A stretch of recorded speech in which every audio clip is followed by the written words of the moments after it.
I think while growing up, we're really not taught how to be a man. They just told us how to act like a man.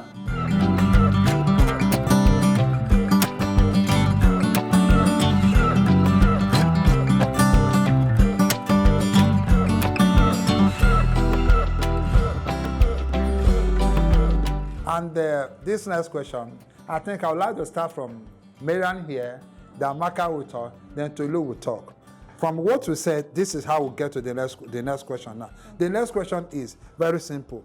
Between the man and the woman, we talk about bearing grudges and malice now. Who bottle things more inside? Like I said before, I think it's more of the men. They are not expressive. They don't want to have the conversation.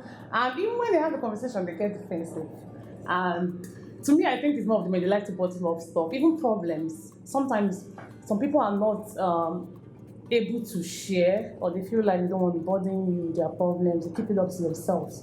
So I think it's the men, more of the men, because I said women are expressive, if not vocally, with their body. Then you know something is wrong. With a man, something could be worrying him or distracting him or stressing him out, but he just has a way of bottling it up and acting like everything is fine, which is not really good. That's why most of the time, or most men I know, or most people that have died from BP are men.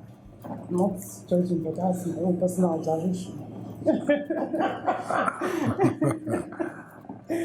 Oh my god, she really cracked everybody up. Anyways, guys, this is not to kind of throw blame game, but honestly, a lot of the average 21st century young man, that is men who are nearing 50 years and 35, they were not groomed to talk. All right, many of them do not even have their fathers teach them how to be a man, teach them how to be a father, teach them how to be a friend. I have seen many of them who were never helped by their fathers, right? So it's their conditioning. It's not, we won't say that that's who they are. It's their conditioning, like I mentioned before, is the environment that raised them, all right? So that's why a lot of them also, so sometimes you tend to see more of men, more of widows than widowers, all right? But we are of the opinion that no men should come out and speak. And we should also create the opportunity for men to talk. They are humans, all right? When you see a man and something happens and he wants to express emotion, say, my friend, take heart. I'm not a man, you have to be a child. No, being a man doesn't mean that they have lost their humanity, all right? So this is me saying, we know that you may not be the cause of what happened to you, but your healing awareness, especially your mental well-being, is a responsibility. Thank you.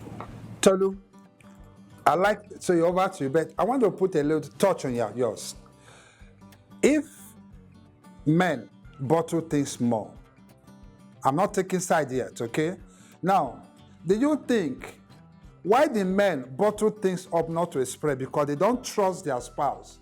Because from history, from research we did today, I found out most men, they find it easy to trust outsider than the person they live with, their spouse or their wife internally.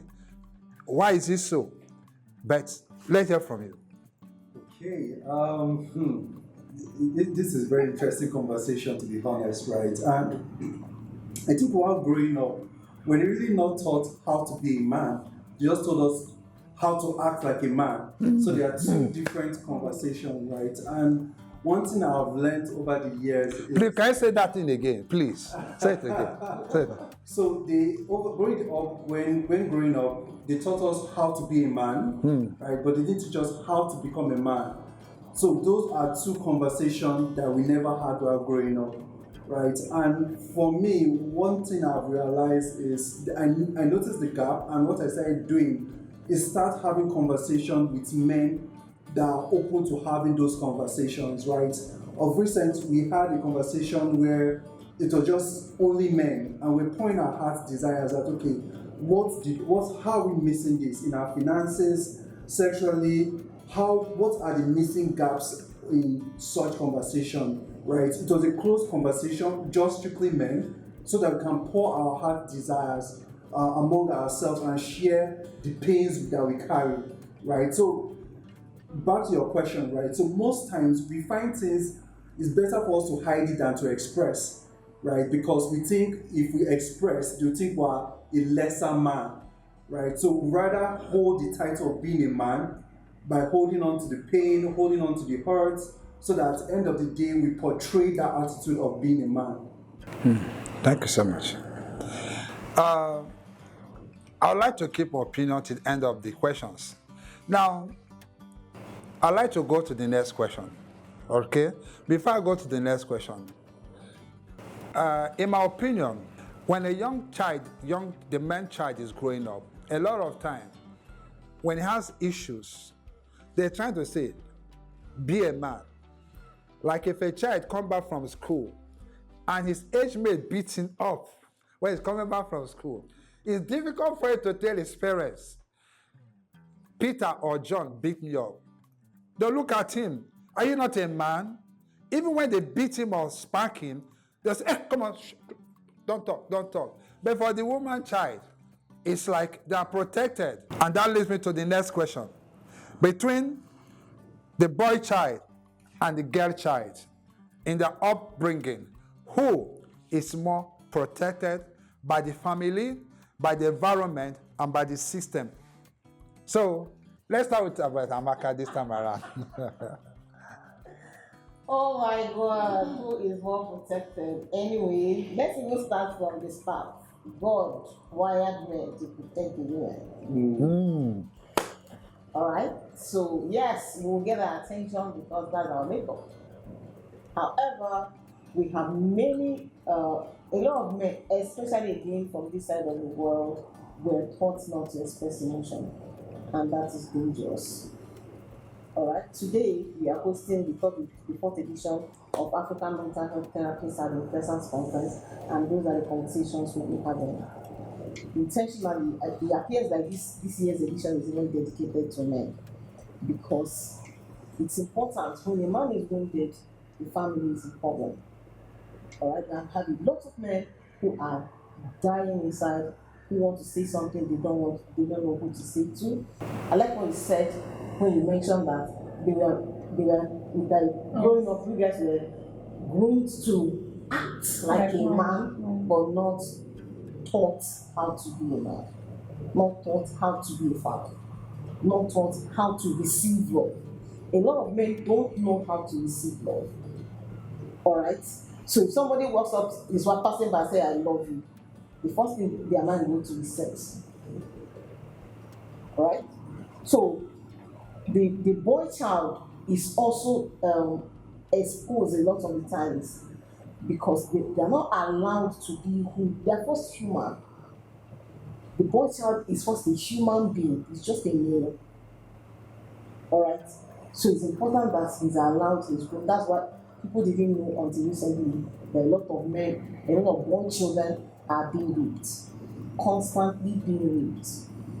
All right, they too can be abused. It's not only women that suffer abuse, men also suffer abuse. And it's important that we have these conversations so that eventually we have a generation of men who are healed, such that our families will be stable.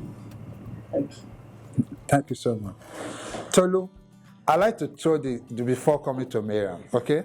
Now, in my school of thought, I believe the girl child is well protected from growing up.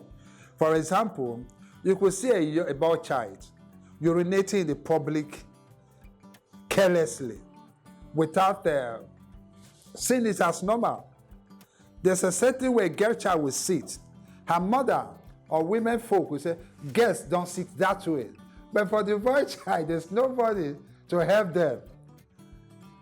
And for example, when the girl child makes a mistake, a lot of people are there to protect and guide her.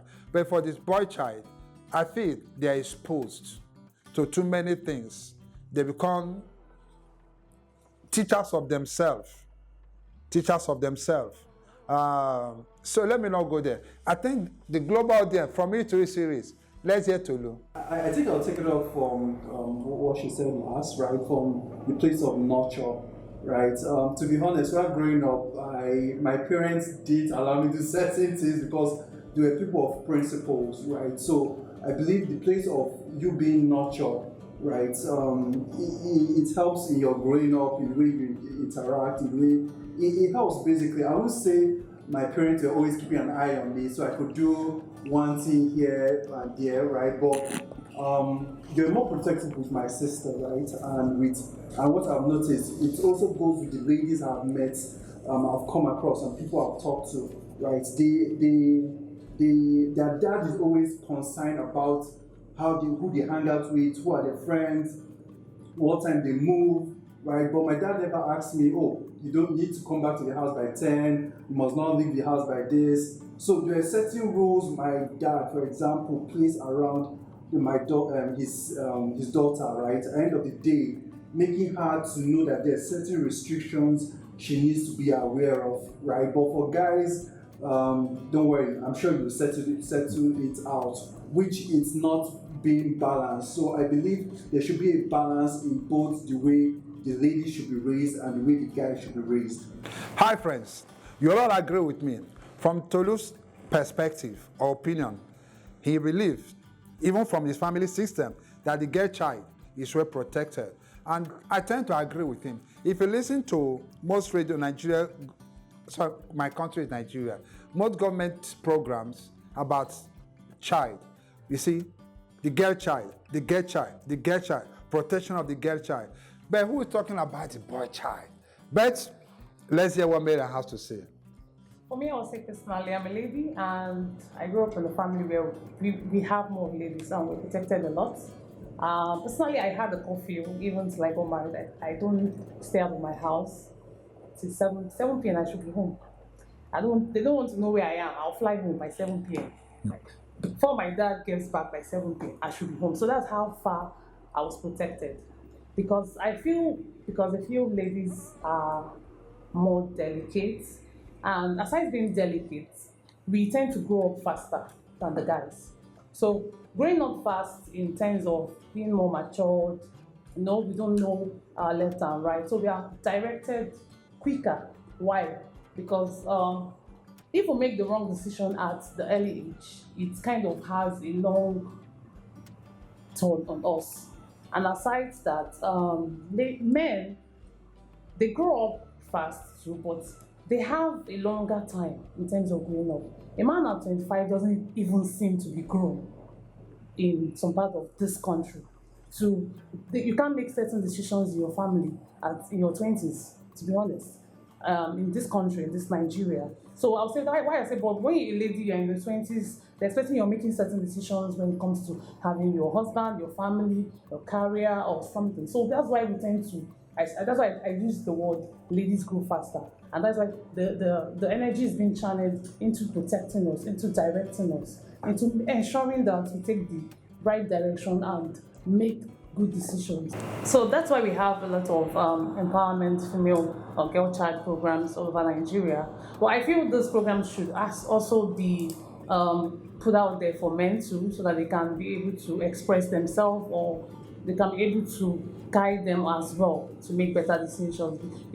I feel like even now, men are given, like you mentioned, they have a community where men tend to air themselves, and so they should put that also for the male child. So it works better that way. Hi friends, you've all listened to Tolu, Amaka, and Miriam, and especially a big thank you for coming to talk to our global audience. It means so much to us because From Me to You series is a growing trend. And as we go out to reach out people, we want to make sure we have information that they love. And to me, to entire crew of From Me to You, we believe either on this side, we are family. We are all one. So Tolu, in one, talk. Let's see what you have to say, concluding. All right. I think it's a great conversation that we should not shy away from, right? Either holding grudges, either who is more protected than the other. It's all about drawing a balance, right? It's not just saying it's a man's world, right? It's all about having a balance, right? And I think for me, to round this up is just by being more deliberate as a man, to make deliberate actions, to share and be more open. That's my takeaway. Amaka. Okay, so thank you very much. Beautiful conversations. I think that we should have more of it, especially as it has to do with creating opportunities for men to have those conversations, a lot of them sharing from, right? It's important that we have, I know in the industry, I know a lot of professionals who are now coaching the boy child and other, but the fathers are not forthcoming. Okay, so I will say, please help us to embrace these conversations because a lot of the men are wounded. Miriam? For me, I'll say the day we stop learning, we start dying. It's a very beautiful topic. I was able to learn one or two from everyone that spoke here. And I'll say for me, it's about being self-aware, becoming more aware of yourself. I mean, everybody has flaws, but where you admit or you know yourself and then you identify where you have to improve to be better. So it's just being self-aware and trying to improve yourself daily. Thank you so much. Friends, God bless you. Like we always say, you have the last laugh. The enemy don't have the last laugh. We encourage synergies where people can be open. One of the challenges you have, sometimes when these synergies are created, competition, this one is doing better, this one is doing better. Sometimes you also make the person to even go more within himself. Let them not feel he's not doing well. Please, let us be open to each other. Let's create more environment for ourselves. God bless you. Remember, you have the last laugh, not the enemy. From me to you series, one word.